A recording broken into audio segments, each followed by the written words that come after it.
para escuchar la palabra de Dios.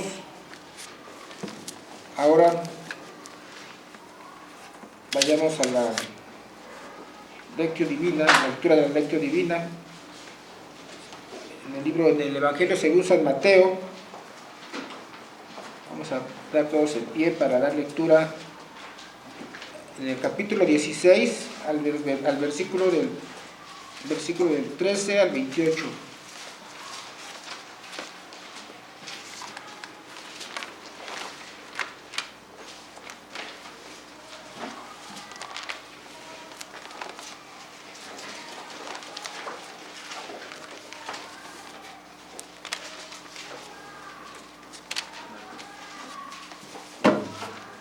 Voy a dar lectura al primero de estos versículos y nos vamos siguiendo hasta leer juntos el versículo 28.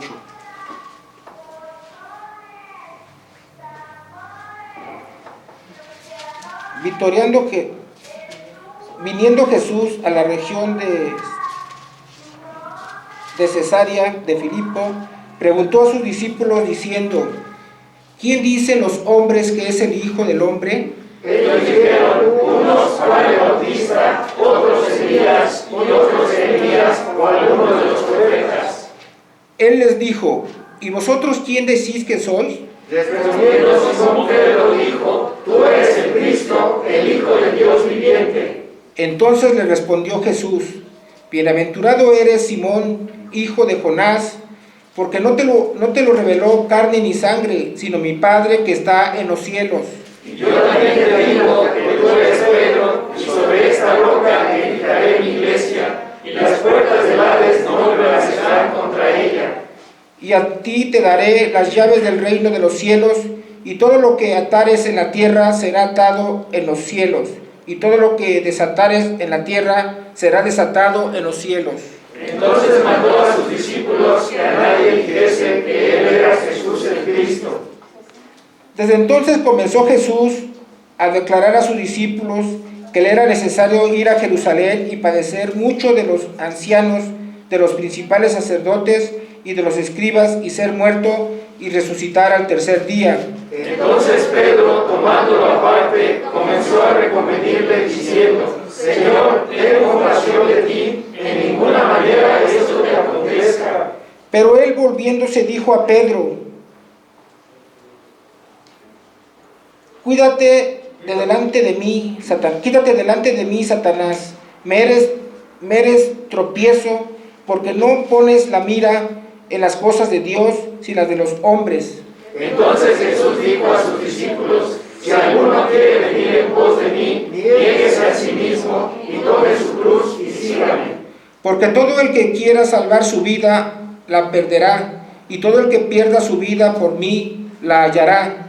Porque ¿qué aprovechará el hombre si ganare todo el mundo y perdiere su alma?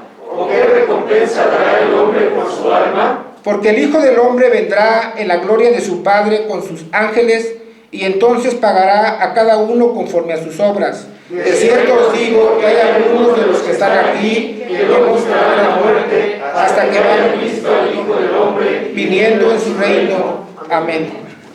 En respuesta, entonemos el himno 162. Es el tema 8 de nuestro himnario Consagración y Vida Cristiana, y es el himno 162, o Yo quiero andar con Cristo.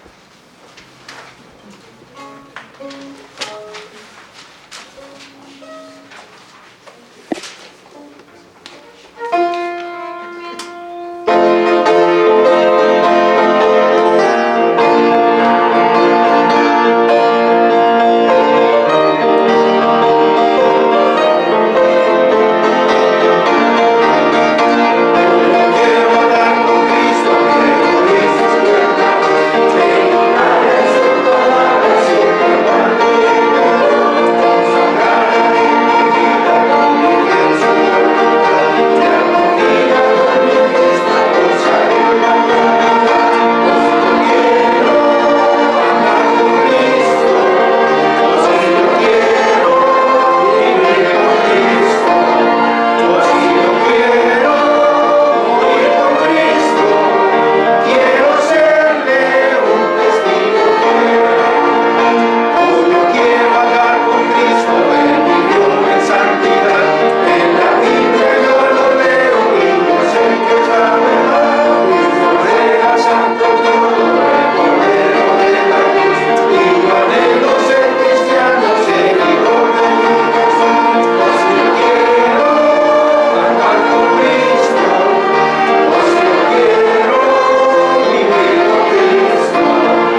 continuación el mensaje de este día. Toma tu cruz y sígueme, a cargo del presbítero Misael Custodio Villa.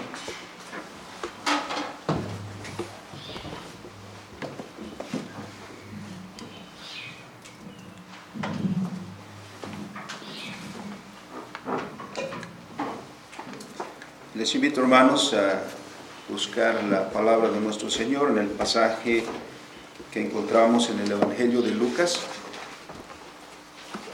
Lucas capítulo 14. Y vamos a dar lectura a la porción entre los versículos 25 y el 33. Lucas capítulo 14, versículos 25 al 33. Hagamos una lectura, hermanos, alternada. Es un pasaje pequeño, pero hagamos la lectura de esta manera. Dice la palabra del Señor. Grandes multitudes iban con él, y volviéndose les dijo: Si alguno viene a mí, no aborrece a su padre y a su madre, mujer e hijos, hermanos y hermanas, y aún también su propia vida, no puede ser mi discípulo. Y el que no lleva su cruz y viene en pos de mí, no puede ser mi discípulo. Porque ¿quién de vosotros, queriendo edificar una torre, no se sienta primero y calcula los gastos, a ver si tiene lo que necesita para acabarla? No sea que después que haya puesto el cimiento y no pueda acabarla, todos los que lo vean comiencen a hacer burla de él.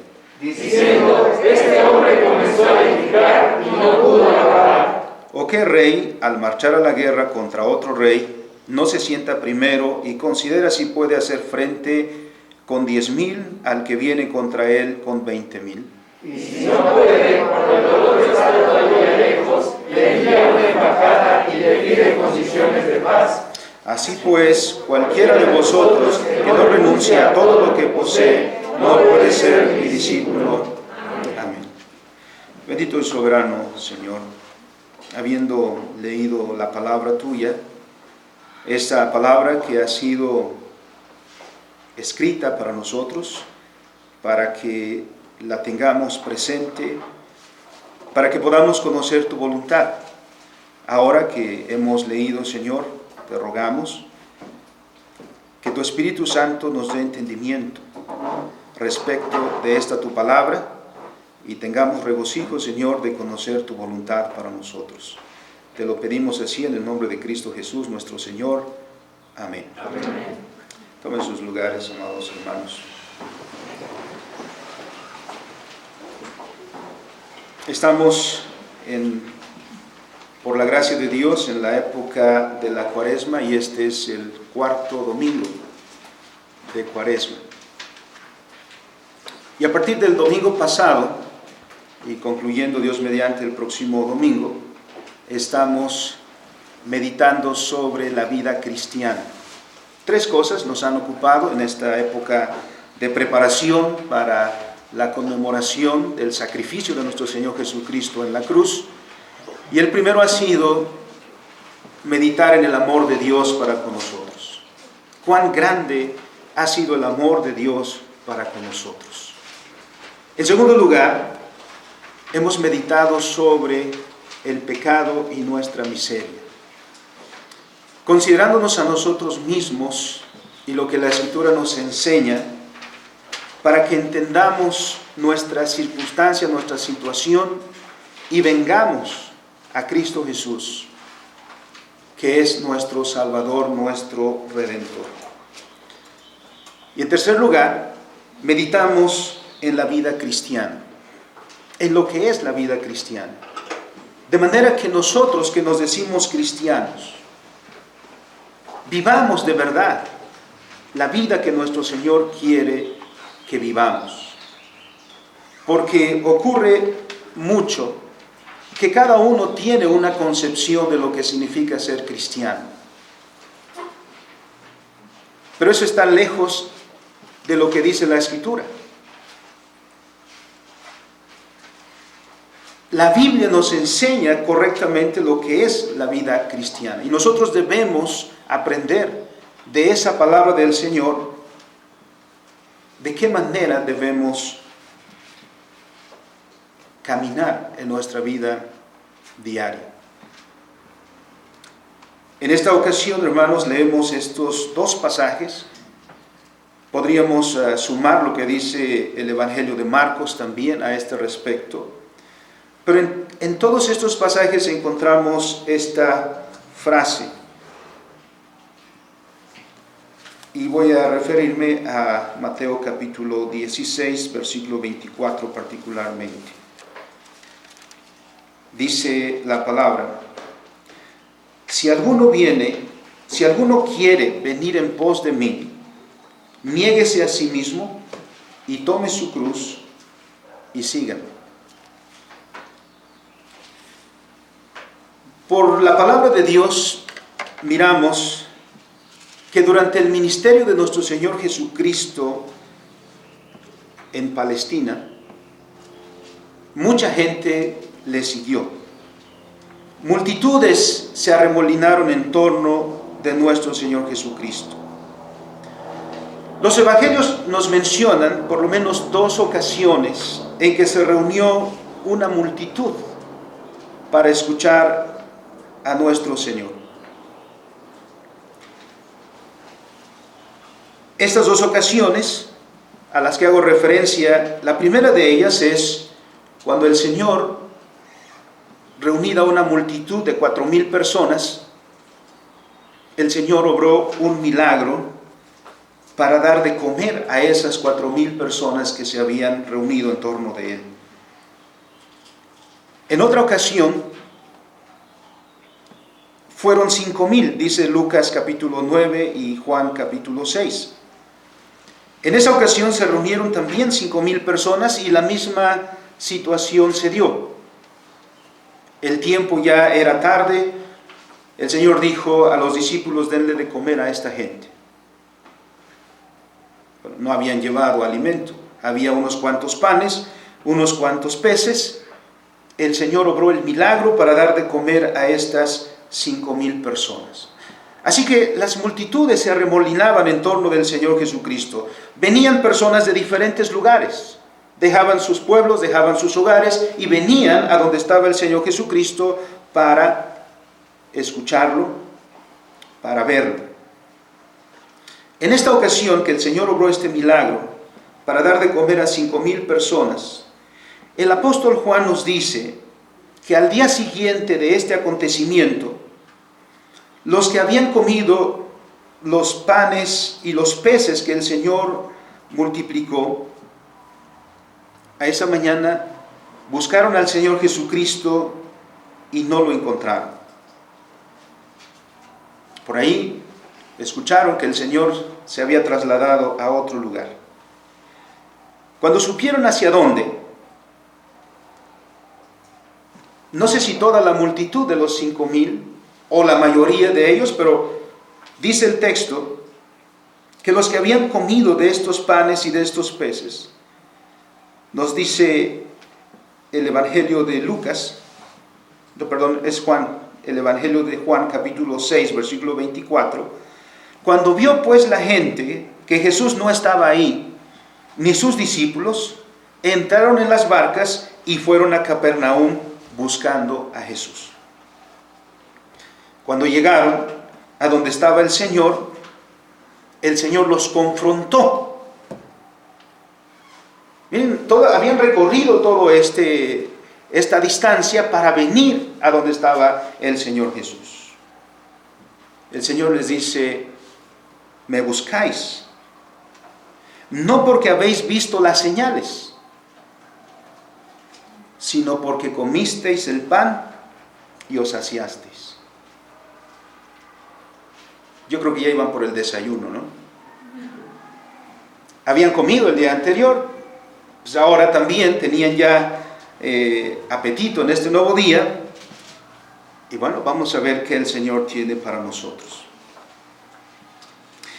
En otra parte, los evangelios nos dicen que no todos los que seguían al Señor, como estos que estaban reunidos ahí, concordaban en quién era el Señor Jesús. El Señor Jesús le hace una pregunta a sus discípulos: ¿quién dicen los hombres que es el Hijo del Hombre? La respuesta fue, la encontramos en Mateo capítulo 16, versículos 13 y 14, lo mismo que en Marcos 6, versículos también 14 y 15. ¿Quién dice la gente que soy? Los discípulos del Señor le dijeron, bueno, unos dicen que eres Juan el Bautista, entre ellos Herodes. Otros, que eres Elías. Otros todavía dicen que eres Jeremías. Y otros, algunos de los profetas, ¿no? Había mucho de dónde escoger. Así que si no era Elías, era Jeremías, podría otros decir es Oseas, Isaías, etc. Parece que cada persona tiene su propia perspectiva de quién es el Señor Jesús. Eso no ha cambiado tanto en 2000 años. Hoy podemos preguntarle a la gente igual, ¿quién es Jesús? Unos dirán, es un gran maestro, uno de los sabios de la antigüedad, y la lista puede ser muy grande. Pero solo hay una respuesta correcta a esa pregunta. Y esa respuesta la dio Pedro. Tú eres el Cristo, el Hijo del Dios viviente. Esa es la respuesta correcta. Todas las otras respuestas solo están expresando lo que subjetivamente la gente piensa que puede ser. Así, hermanos, tomando estos dos ejemplos, estas dos menciones, a lo largo de la historia, el Señor Jesucristo ha tenido muchos seguidores. A medida que el Evangelio se fue predicando, como dice Hechos capítulo 1, dijo el Señor Jesucristo, me seréis testigos en Jerusalén, en Judea, en Samaria y hasta lo último de la tierra. A medida que el Evangelio se ha ido predicando así, en cumplimiento del mandamiento del Señor, se han multiplicado también los seguidores de Cristo Jesús. Es decir, se han multiplicado los cristianos. Han habido cristianos de tal manera que se ha dicho que el occidente, a partir del siglo I, se cristianizó. Y occidente ha llegado a ser conocido así, el occidente cristiano. En la actualidad, por supuesto que hay muchos discípulos de Cristo, muchos que dicen seguir al Señor Jesús, entre ellos ustedes y yo. Por eso nos llamamos cristianos. Eso quiere decir que nosotros seguimos también a Cristo, que hemos conocido a Cristo y que seguimos entonces sus pasos. Pero cabe preguntarse, hermanos, si tantos cristianos hay, ¿por qué Occidente está perdiendo su identidad cristiana y el secularismo está cobrando fuerza? Me temo que la respuesta no nos gustará, porque al señalar eso, veremos que los cristianos somos responsables de la secularización de Occidente. Y es que hemos perdido de vista lo que significa seguir a Cristo. Hemos perdido el correcto significado de lo que es ser cristiano.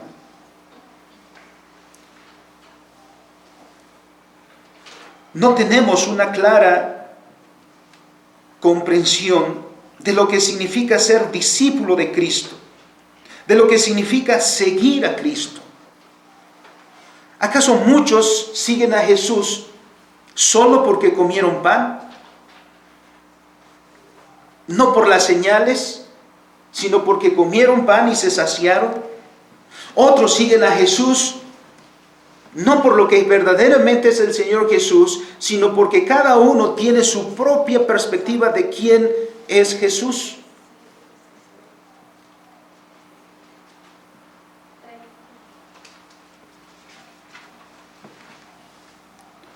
Muchos, al igual que en el tiempo del Señor Jesús mismo en la tierra, le siguen hoy porque quieren obtener del Señor aquello que buscan.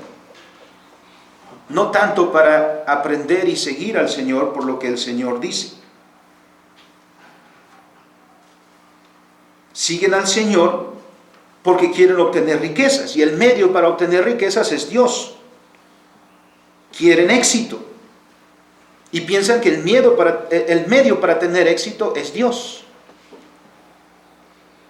Quieren salud y piensan que el medio para obtener la salud es Dios.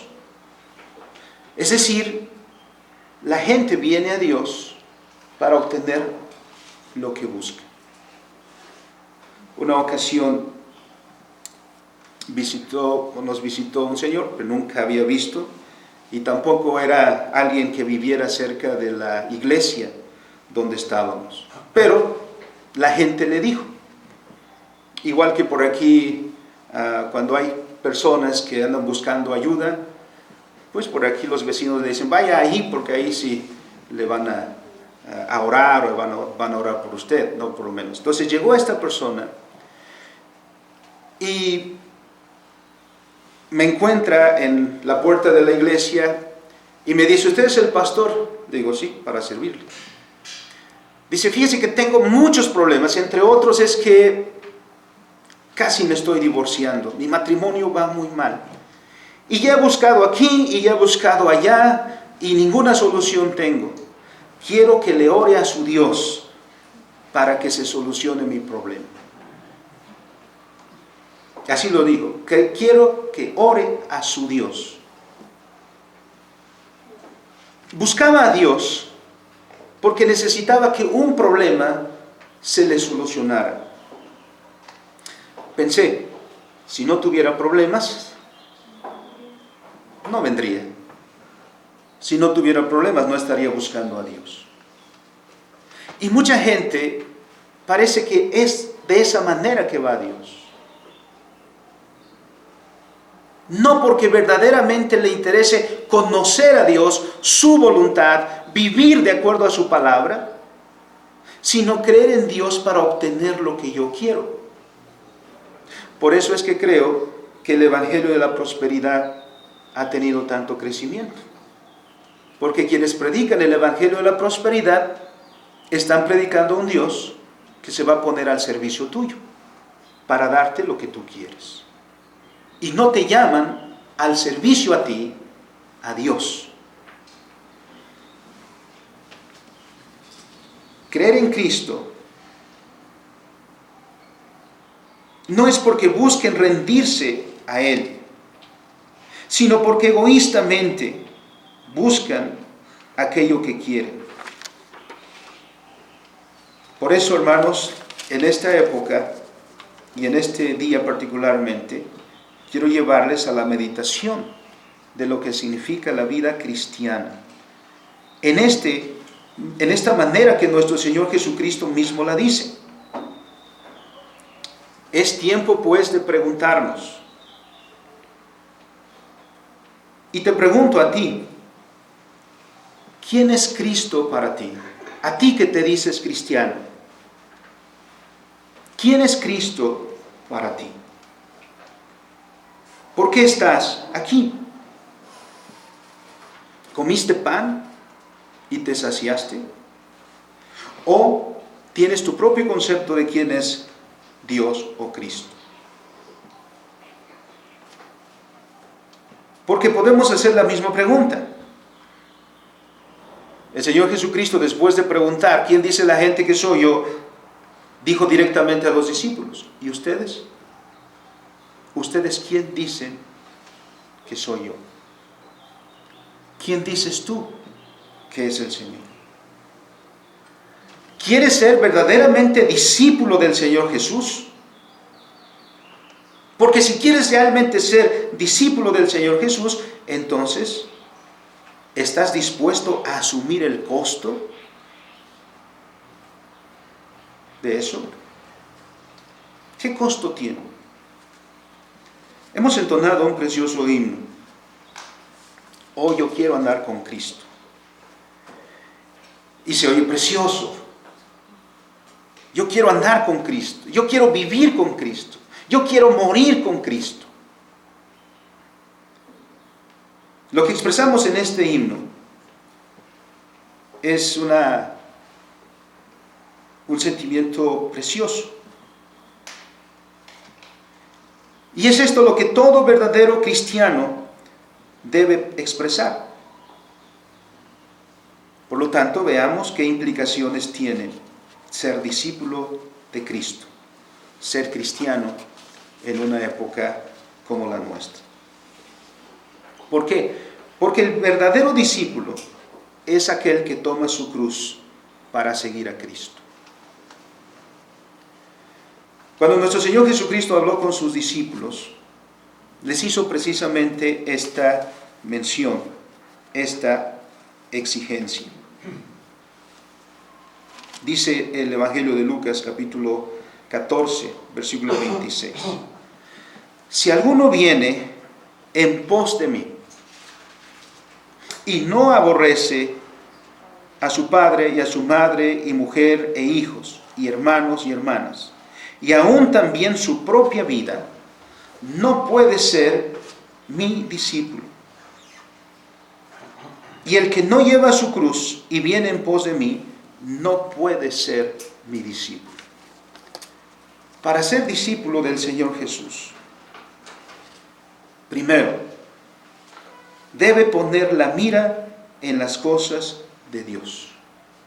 Esto nos remite un poco, hermanos, a lo que vimos la semana pasada, lo que significa el arrepentimiento. El arrepentimiento es volvernos a Dios. De nuestro camino que llevábamos alejándonos cada vez más de Dios. El arrepentimiento es retornar para volver a Dios y volver a su palabra. El arrepentimiento es el reconocimiento de los derechos de Dios sobre toda la creación, pero particularmente sobre nuestra vida, sobre la vida del hombre. Es por eso que también una de las primeras confesiones cristianas es: Jesús es Señor. Porque es el reconocimiento de esa sumisión a Él, de que Él es el Señor, de que es el dueño de todas las cosas. El Señor Jesucristo mismo también lo dijo de esta manera, llamando a sus discípulos en Mateo 6:33, mas buscad primeramente el reino de Dios y su justicia. Esto es poner la mira en las cosas de Dios, como dice Mateo 16:23. Eso quiere decir que el discípulo es alguien que ya no vive más para sí, que ya no vive más en términos egoístas, sino alguien que vive en términos del señorío, de la autoridad, es decir, del reino de Dios. Ya no somos nuestros. Miren lo que dice Juan Calvino en la Institución, y está ahí en su boletín, en el tercer párrafo. Juan Calvino dice: no somos nuestros. Luego, ni nuestra razón, ni nuestra voluntad deben presidir nuestras resoluciones, ni nuestros actos. No somos nuestros. Luego, no nos propongamos como fin buscar lo que le conviene a la carne. No somos nuestros. Luego, olvidémonos en lo posible de nosotros mismos y de todas nuestras cosas. ¿Qué quiere decir eso?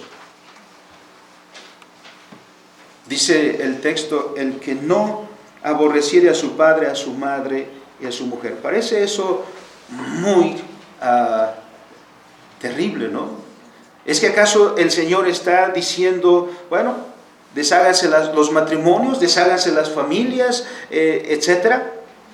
No, sino que está señalando cuáles son las prioridades. Y la prioridad en la vida del cristiano es Dios.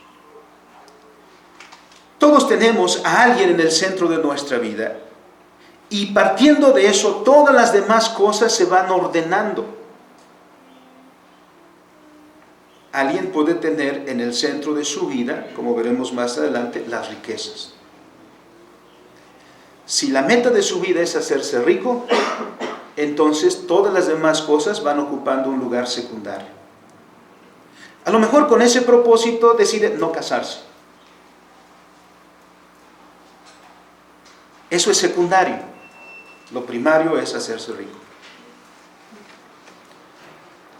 Si eso es lo primario, ¿dónde queda la amistad? A lo mejor no tiene ni amigos. Y así podríamos ir señalando todas las demás cosas. El Señor Jesús está señalando que la prioridad del cristiano ya no soy yo, es Dios. Hay un ejemplo para aclarar esto un poquito. Todos conocemos la historia de Sansón, estoy seguro. Un día Sansón se enamoró de una muchacha que no era del pueblo de Dios. ¿Se acuerdan? Se enamoró. Sí, se vio a esa muchacha y se sintió atraído hacia ella.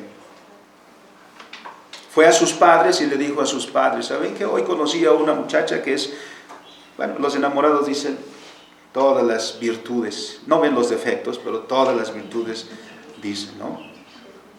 Y los papás le dijeron, hijo, pero no es del pueblo de Dios. Estaba enamorado y dijo, pero es que si no me caso con ella me muero. ¿Dónde hemos escuchado eso?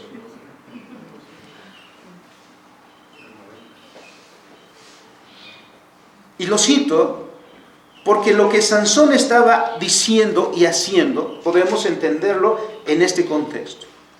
¿Cuál era la prioridad de Sansón? Y en términos de qué estaba tomando una decisión. Sus padres le dijeron, nosotros somos el pueblo de Dios, somos el pueblo del pacto. Ella no es una cristiana, ella no es una ciudadana del pueblo de Dios. Pero ¿qué es lo que puso en primer lugar este hombre? Su corazón, su afecto. Cuando lo que debería ser es que ese afecto debe ser gobernado por Dios. Entonces, jóvenes, ustedes se pueden enamorar de alguien que no es cristiano. Pero si eres discípulo de Cristo, ¿quién va a gobernar tus emociones? Y entonces vas a decir, no, porque debo buscar primero, ¿qué? Yo lo que yo quiero, primero yo, segundo yo y tercero yo. No, busca primero el reino de Dios y su justicia. Sí, te puedes sentir atraído hacia esa señorita, hacia ese joven. Pero si eres verdadero discípulo, lo que dice Calvino, no somos nuestros. No nos propongamos entonces como fin buscar lo que le conviene a la carne, es decir, poniendo nuestros intereses en primer lugar. Buscar las cosas de Dios, mirar las cosas de Dios, es poner en primer lugar a Dios y a su voluntad. Eso es lo que define a un discípulo. Eso es lo que define a un cristiano.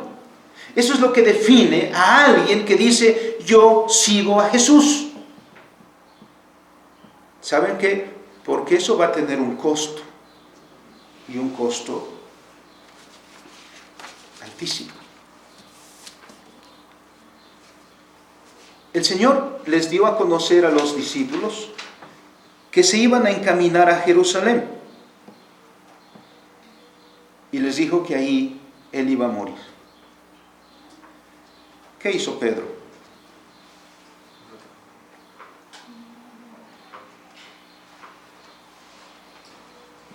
Tenemos ahí en las Escrituras, Mateo capítulo 16.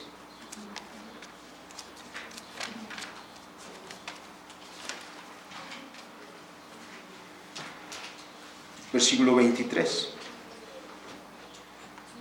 Bueno, el versículo 22, porque ahí están las palabras de Pedro. Después de que el Señor dijo aquello que iba a suceder, entonces Pedro dice, le tomó aparte. Dijo, Señor, ¿me das 2 minutos? ¿No? Y lo llevó aquí y dijo, Señor, ten compasión de ti. En ninguna manera eso te acontezca. Señor, si eso es lo que va a suceder allá, mejor no vamos. Cuídate. Y mejor nos vamos a otro lugar, más seguro, donde no nos pase nada. ¿Y qué le dijo el Señor? Pedro, qué bueno, gracias por mostrar tu afecto hacia mí y por cuidar de mí. Qué bueno que piensas eso. No, miren las palabras del Señor. Yo creo que Pedro fue sacudido por esas palabras. Quítate de delante de mí, Satanás.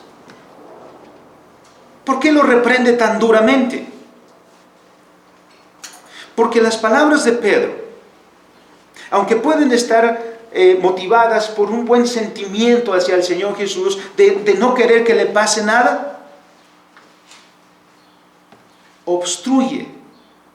obstaculiza el cumplimiento de la voluntad de Dios. Y lo reprende con esa dureza. Me eres tropiezo.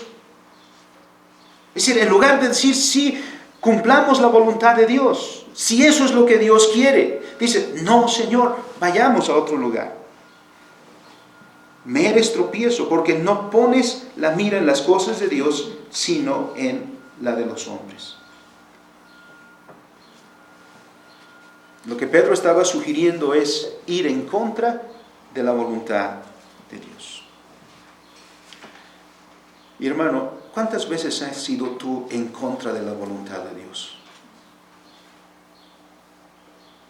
Como estudiante, como trabajador, como esposo, como esposa. ¿Cuántas veces has puesto tu voluntad antes que la voluntad de Dios?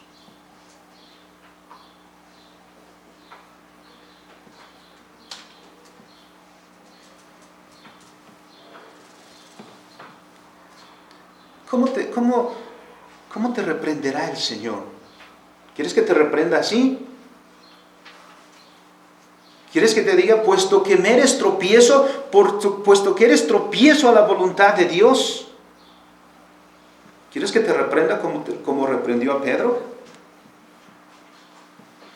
La vida cristiana, pues, es buscar. Por eso dice aquí el texto. Pon la mira en las cosas de Dios. No la pongas en la de los hombres.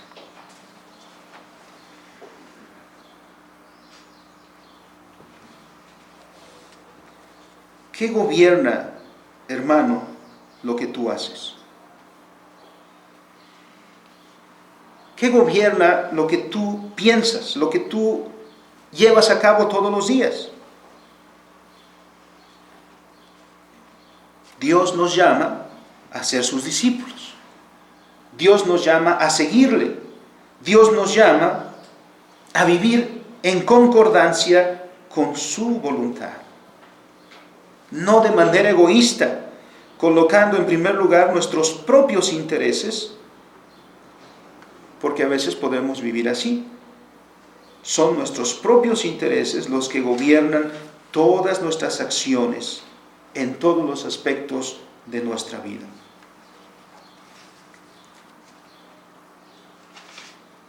También el Señor dice, no solamente mira las cosas de Dios, dice, niégate a ti mismo. Renuncia a ti mismo.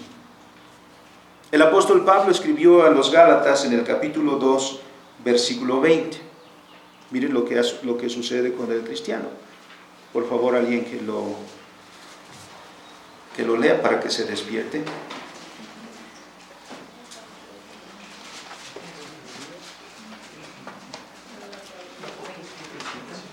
A muchos cristianos les encanta, ¿no?, este texto. Capítulo 2, versículo 20 de Gálatas, ¿no? Muchos se lo conocen de memoria.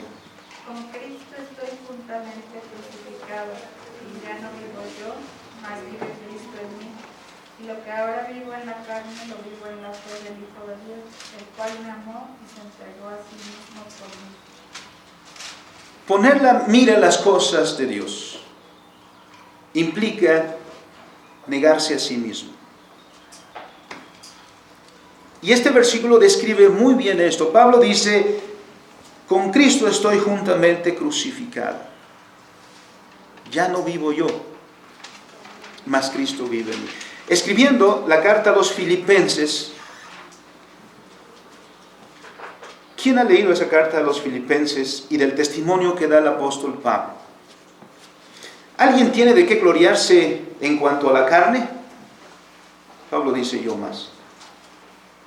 Porque, ¿quién era Pablo antes de ser seguidor de Cristo? Perseguidor de Cristo. Bueno, además de perseguidor de cristianos, tenía un estatus muy importante. 4 idiomas. ¿No? Era un sabio, era un hombre muy, muy sabio. Un fariseo estricto. ¿Y cuál era lo que motivaba lo que hacía? El querer ser grande, el querer ser famoso. Por eso Pablo contrapone ahí.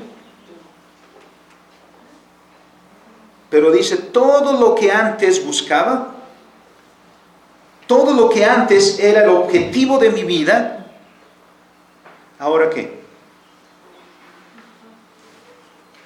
Ahora lo tengo como perdido. Pero no con tristeza, no solamente así perdido, sino ¿cuál es la causa? Para ganar a Cristo. Y Él es el que escribe aquí, con Cristo estoy juntamente crucificado y ya no vivo yo, mas Cristo vive en mí. Y lo que ahora vivo en la carne, lo vivo en la fe del Hijo de Dios. En otras palabras, soy un cristiano. Soy un seguidor de Cristo. Miremos otro ejemplo de las mismas escrituras. En Marcos capítulo 10, versículo 17, nos dice el evangelista que se acercó un joven al Señor Jesús. ¿Y qué pregunta le hace este joven al Señor Jesús? Señor, ¿qué debo hacer para ganar la vida eterna? Era un judío. El Señor Jesús le dice, bueno, pues tienes que guardar la ley. ¿Qué responde ese joven? ¿No? Desde niño la he guardado. Como muchos de nosotros que estamos hoy aquí, hemos sido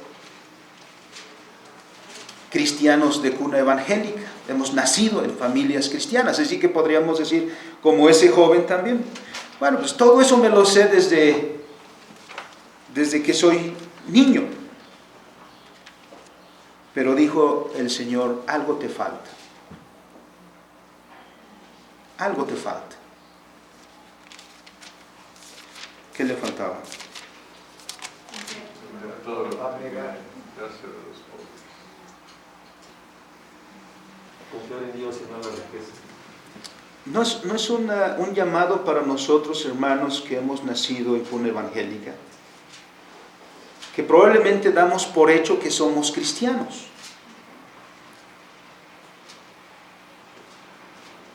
Miren, mi abuelo fue predicador, mi padre es pastor por 50 años. Y yo crecí en una familia estricta. Así que hay muchas cosas que yo no experimenté como ustedes, hermanos, quizá.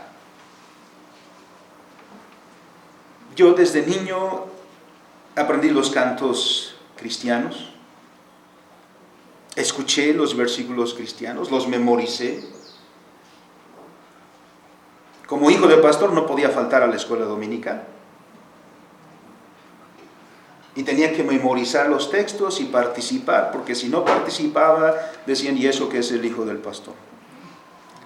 Pero si participaba y me destacaba, también decían, es el hijo del pastor. ¿No? Estaba difícil la situación ahí. Así que yo pensé que era cristiano, porque hablaba como uno de ellos, porque vivía en medio de ellos, y porque a veces podía decir, sabía más que ellos. Porque a veces decía la maestra de escuela dominical, maestra, si quiero yo doy la clase. Pero eso no me hacía cristiano. Faltaba algo. ¿Qué faltaba? Este principio del reino de Dios, que implica negarme a mí mismo. Dios le dijo a este joven, te falta una cosa. Ve y vende todo lo que tienes. Si fuera una silla vieja, si fuera un coche destartalado, no le costaría trabajo. Pero este joven no tenía esas y pocas cosas. Era un rico. El Señor le dice, ve y vende todo lo que tienes. Y después, sígueme. ¿Por qué se entristeció ese hombre? Dice el versículo 24. Cuán difícil es entrar en el reino de Dios a los que confían en las riquezas. Su confianza estaba más en las riquezas que en Dios. Usted puede decir, bueno, esa no es para mí. Bueno, cuán difícil es entrar en el reino de Dios para quienes que confían en su padre, en su madre, en su hijo, en su hija, antes que en Dios. Por eso el Señor Jesús dice, el que no aborreciere padre, madre, esposa, hijos, trabajo, estatus social, no es digno de mí. Si el Señor te dijera, renuncia, no diría, ve y vende todo lo que tienes. Sino te dice, ven, sígueme. Un hombre le dijo, Señor, sí te voy a seguir, pero primero, déjame sepultar a mi padre. Los comentaristas dicen, no es que su padre ya estuviera en la postrimería de su vida, sino porque estaba diciendo, Señor, unos años más. Ya cuando mi padre ya no esté, entonces sí te voy a seguir. El Señor Jesucristo le respondió, deja que los muertos entierren a sus muertos. Tú sigue. ¿Por qué estás estudiando, joven? ¿Qué es lo que te motiva a estudiar? Tu carrera, ¿qué es lo que ves al estudiar tu carrera? ¿Es el reino de Dios? O tú dices, y a veces los padres hacemos con los hijos eso. Decimos, hijo, estudia esta carrera porque aquí sí hay dinero. ¿Qué le estamos diciendo entonces? Busca en tu carrera la riqueza. Algunos padres dirán a su hijo, hijo, cásate con esta señorita, te conviene. O viceversa, a una señorita, mira, cásate con este joven, te conviene. ¿Dónde está el reino de Dios aquí?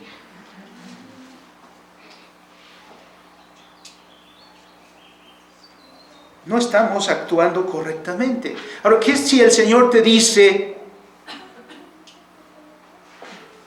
renuncia a eso?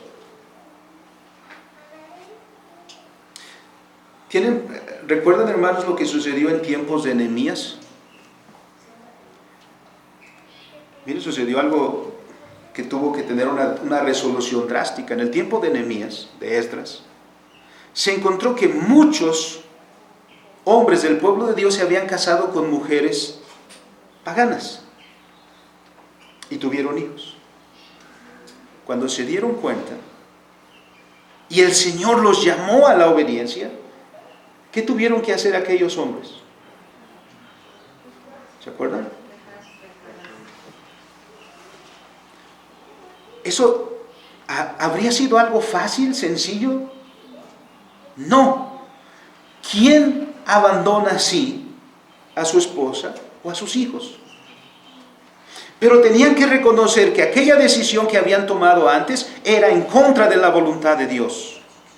Porque la ley de Dios dice, no os unáis en yugo desigual. Hoy en día la gente quiere un cristianismo cómodo, un cristianismo apapachador, que le diga, sí, tú estás bien, no te preocupes, Dios te va a bendecir, así como tú eres, Dios te va a bendecir. No, Dios dice,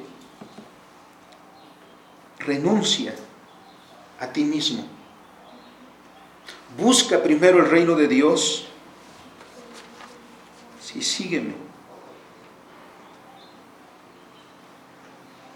Lucas capítulo 25, versículo 33 también dice así, el que no aborrece, como hemos leído. Y el término aquí tiene el sentido de hacer una elección moral, elevando el valor de uno sobre otro. Es decir, es una decisión que tenemos que tomar. El Señor nos está llamando.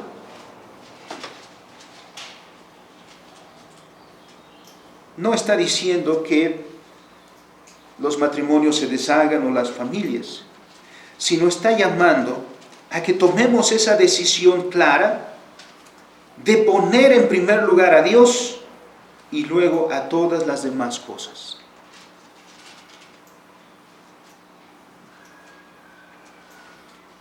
Conociendo Dios, nuestra inclinación natural a idolatrar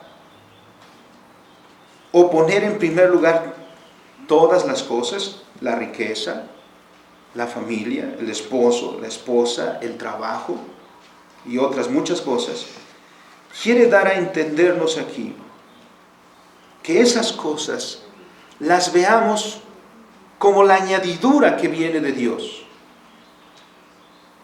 no como la prioridad de nuestras vidas. Deuteronomio nos dice el Señor cuando habla a su pueblo, por una parte están las bendiciones de la obediencia, y dentro de las bendiciones de la obediencia están todas estas cosas que nosotros los ponemos a la inversa. El Señor dice, busca primero el reino de Dios y todo lo demás será añadido. ¿Qué es esa añadidura? Serás bendito en la ciudad y en el campo. Será bendito tu campo fructificará, tu alacena estará llena, tu mosto estará abundante. Pero nosotros los ponemos al revés. Buscamos primero la añadidura y dejamos el señorío de Dios después. Mucha gente hoy en día tiene esta idea, sobre todo en los círculos cristianos donde se predica la prosperidad, que la prosperidad individual es señal de virtud personal y del favor de Dios, y que la adversidad individual es señal de perversidad personal y desagrado de parte de Dios. Visitan a alguien que está enfermo y le dicen como sus amigos a Job: arrepiéntete, estás enfermo porque pecaste. No siempre es así. Dios dice entonces: el que quiera ser mi discípulo, niéguese a sí mismo. Y volvemos al apóstol Pablo: ya no vivo yo, mas Cristo vive en mí. Y eso significa entonces que todo lo que Dios ordena en su palabra es ahora lo que norma mi vida. Por lo tanto, la elección de mi esposa es en términos de la voluntad de Dios. La realización de mi trabajo es en términos de la realización de la voluntad de Dios.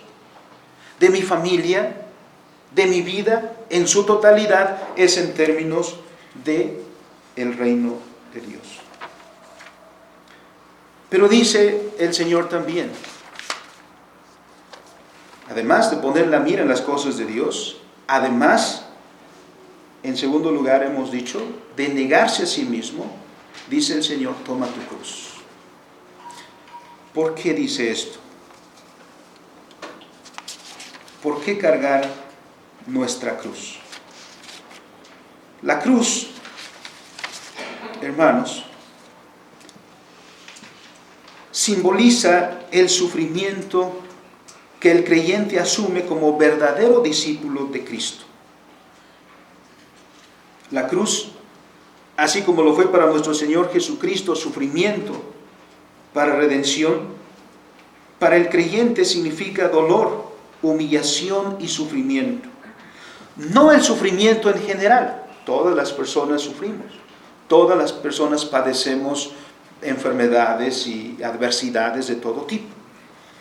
No se refiere a eso, sino se refiere al sufrimiento que viene como consecuencia de ser de Cristo. Del sufrimiento que viene como consecuencia de vivir en los términos de la palabra de Dios. ¿Por qué? Porque vivimos en un mundo anti Dios. Segunda de Corintios capítulo 6, versículo 14.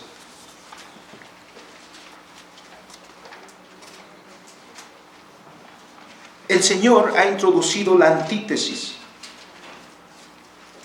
La misma Escritura nos enseña que hay una antítesis que es irreconciliable. El apóstol Pablo, escribiendo a nuestros hermanos de Corinto, en la segunda carta,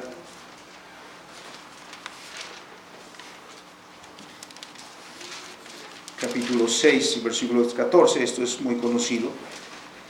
Dice el Señor: no os unáis en yugo desigual con los incrédulos, porque ¿qué compañerismo tiene la justicia con la injusticia? ¿Y qué comunión la luz con las tinieblas? ¿Y qué concordia Cristo con Belial? ¿O qué parte del creyente con el incrédulo? ¿Y qué acuerdo hay entre el templo de Dios y de los ídolos? Porque vosotros sois templo del Dios viviente, como Dios dijo: habitaré y andaré entre ellos y seré su Dios, y ellos serán mi pueblo. ¿Qué comunión hay entre la justicia y la injusticia? Entre Cristo y Belial. Absolutamente ninguno. Y hay entonces en la humanidad dos direcciones que dominan. Uno, la dirección hacia Dios que domina en los creyentes, y la dirección en contra de Dios, que es la que domina a los apóstatas. Por eso dice: no os unáis en yugo desigual. ¿Por qué los cristianos han sido perseguidos a lo largo de la historia? Por este principio. El cristiano se encuentra en una lucha espiritual. Por eso el cristiano que quiere hacer las paces con el mundo no está viendo correctamente. Porque el cristiano debe darse cuenta que está viviendo dentro de una lucha, un conflicto espiritual entre el reino de Dios y el reino de las tinieblas. Y que las tinieblas no son pasivas a la presencia de los hijos de Dios. Donde quiera que la luz del Evangelio brilla, inmediatamente se levanta la oposición. El Señor Jesucristo dijo: no he venido para traer paz, sino espada. Para traer conflicto entre quienes, entre la misma familia. Una familia está en paz cuando todos son del mismo principio religioso. Pero cuando, yo creo que lo hemos experimentado en algún momento, cuando tú llegas a tu familia y dices: yo soy cristiano, ves y sientes la oposición. Cuando le dices a tus amigos: yo soy cristiano, sientes la oposición. Cuando tú dices en tu trabajo: yo soy cristiano, sientes la oposición. ¿Por qué? Porque las tinieblas no soportan la luz. Porque la mentira no soporta la verdad. En razón de ello, los cristianos han sido perseguidos. Porque hay un principio espiritual muy diferente en los cristianos a aquel que domina en la sociedad. Eso desde el principio. Miramos cuántas persecuciones se desataron, aquellos trabajos evangelísticos que llevó a cabo el apóstol Pablo y los demás apóstoles. Donde quiera que se predicó el evangelio, se levantó la oposición. Oposición no tanto a Pablo como persona, sino por la verdad que predicaba el apóstol Pablo. Y donde quiera que los cristianos viven con fidelidad al Señor, verdaderamente siendo sus discípulos, lo que podemos esperar, hermanos, es la persecución. Ese es el costo de seguir a Cristo. Ese es el costo de vivir en conformidad a aquellas cosas de Dios y la negación a uno mismo. Y son cosas muy sencillas. Cuando estuvimos con el mundo, mentir no era difícil. Robar no era difícil. Por mencionar solo dos cosas muy sencillas. Pero estando en Cristo, ya no podemos hacer aquellas cosas. Y mientras fuimos cómplices del mundo, el mundo nos quiso. Pero cuando ya no quisimos caminar con el mundo quiso aplastarnos. Mire lo que dijo el Señor Jesucristo en Mateo capítulo 5, versículo 11. Anunciando a sus discípulos lo que iba a suceder. Pero también diciéndoles una palabra muy importante. No solo les dijo: bueno, por mi causa los van a perseguir y van a vituperar a ustedes y van a decir contra ustedes todo tipo de males. Comienza diciendo: bienaventurados. Felices. Son felices, son bienaventurados, dice el Señor, Mateo capítulo 5, versículo 11,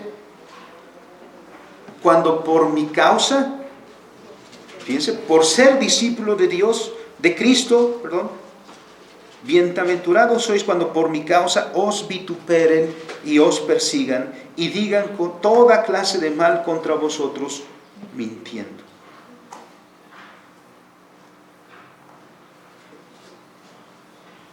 Cuando vivamos, hermanos, en plena concordancia de la ley de Dios, solo podemos esperar una cosa: que se despierte la oposición. Donde usted hable, donde usted se presente, y dice el Señor en los pasajes que hemos leído, si no te avergüenzas de mí, dice el Señor, ni de mi palabra, se va a levantar persecución. Si no te avergüenzas de mí y de mi palabra. Ser cristiano, pues, hermanos, no es algo cómodo. Esta es la distorsión que hacen aquellos que pregonan que ser cristiano o con ser cristiano se acabaron tus problemas, se acabaron tus necesidades, se acabaron tus enfermedades, se acabaron tus dolencias. Yo diría incluso que si eres cristiano y un verdadero discípulo de Cristo, tus problemas se van a multiplicar. Pero van a ser problemas por causa de Cristo. Y si tus problemas son por causa de Cristo, eres bienaventurado. Concluyendo, hermanos, si el Señor te dice, te falta algo, ve y véndelo. ¿Lo harías con gozo o también te entristecerías como aquel joven? Si quieres seguir a Cristo, ¿estás dispuesto a asumir el costo que aquí en la palabra del Señor está dicho, toma tu cruz? Y el Señor dice luego entonces, sígueme. Si estás dispuesto a enfrentar el mundo, porque el mundo se vendrá encima, no porque seamos delincuentes, sino solo porque pertenecemos a Dios, a Cristo, y somos dirigidos por su palabra, porque Satanás y las tinieblas detestan la palabra de Dios, detestan a Dios y detestan la verdad. El Señor Jesús, como he mencionado, Mateo 10:34 dijo, no he venido para traer paz a la tierra, no he venido para traer paz sino espada. Y el verdadero cristiano está entonces en medio de una batalla espiritual. El reino de Cristo contra el reino de las tinieblas. Y esa lucha se libra todos los días, en todos los ámbitos de la vida, en todo lugar. Ser cristianos nos recuerda entonces, hermanos, que debemos ser entonces seguidores de Cristo, discípulos de Cristo. No hay neutralidad en la vida, no hay manera de evadir este conflicto. Recordemos aquellas palabras también de nuestro Señor en Lucas 11:23. El que no es conmigo, contra mí es. La vida cristiana, pues, es vivir bajo el señorío de Cristo, en una sujeción a sus leyes. Una vida en la que nuestra voluntad ya no es nuestra, sino que está sujeta a la voluntad de Dios. La vida cristiana, por lo tanto, hermanos, en ninguna manera es fácil, pero tenemos las palabras de consolación de nuestro Señor también que dice, no temáis. ¿Quieres seguir a Cristo? Yo sé, hermano, que has dicho ya que sí. Toma tu cruz y sigue al Señor. Amén. Bendito y soberano Dios.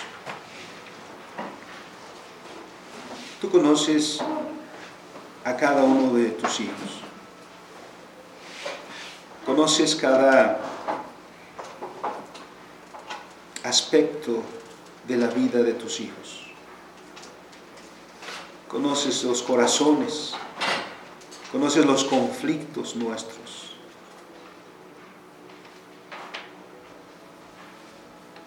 Nos conoces, Señor, tanto,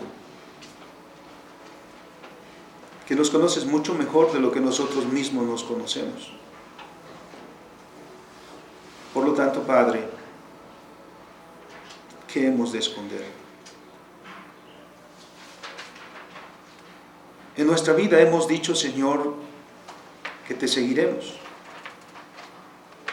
Nuestra presencia aquí en este lugar es también una manera de decir que te seguimos, Señor. Ahora te pedimos que nos des entendimiento para comprender las implicaciones de ese seguirte, Señor, de ese decir soy de Cristo, en una rendición completa al Señor de nuestro ser a ti. Ya no somos más de nosotros mismos, pero tú sabes, Señor, que en muchas ocasiones ponemos nuestros propios intereses por sobre los intereses de tu reino.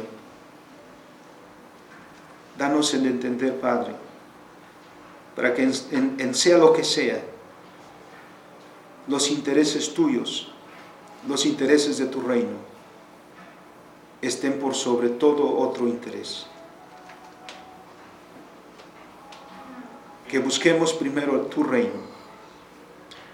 Y cuando se levante la oposición, Padre, que se levanta la oposición de muchas maneras, no solamente en una persecución física y violenta, sino también en maneras de menosprecio, de burlas, de que no han sido pocos tus hijos que por el solo hecho de ser cristianos son despedidos de su trabajo, que por defender la verdad, por hablar en tu nombre, muchos estudiantes reciben burlas. Y es posible que aún sus profesores ateos les reprueben. Hay muchas persecuciones. Aún nuestros padres pueden burlarse de nosotros, corrernos de casa. Pero ahora entendemos, Señor, que en todo esto somos bienaventurados. Porque si es por ti que todas estas cosas vienen, y seguramente muchas otras, es por causa de nuestro seguirte a ti, Señor. Confirma, Padre, esa fe en nuestros corazones. Y si tú estás con nosotros, Señor, ¿quién contra nosotros? Si buscamos en primer lugar tu gloria, tu honor, tu verdad, tú cuidarás de tus hijos. Danos pues, Señor, el poder cargar nuestra cruz, tomar nuestra cruz y seguirte. Y seas glorificado, Señor, en nuestras vidas. Y bendito seas desde ahora y para siempre, bendito Dios. Amén.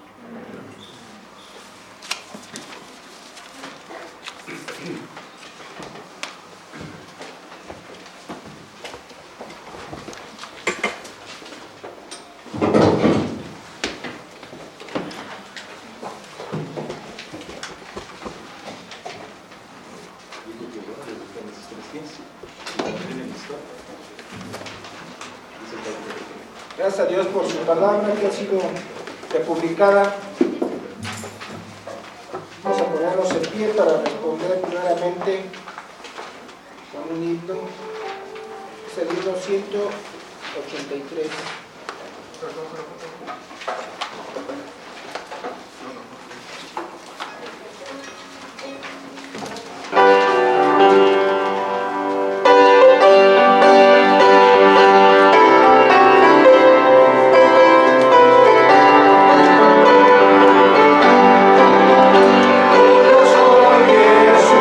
Escuché la voz de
mismo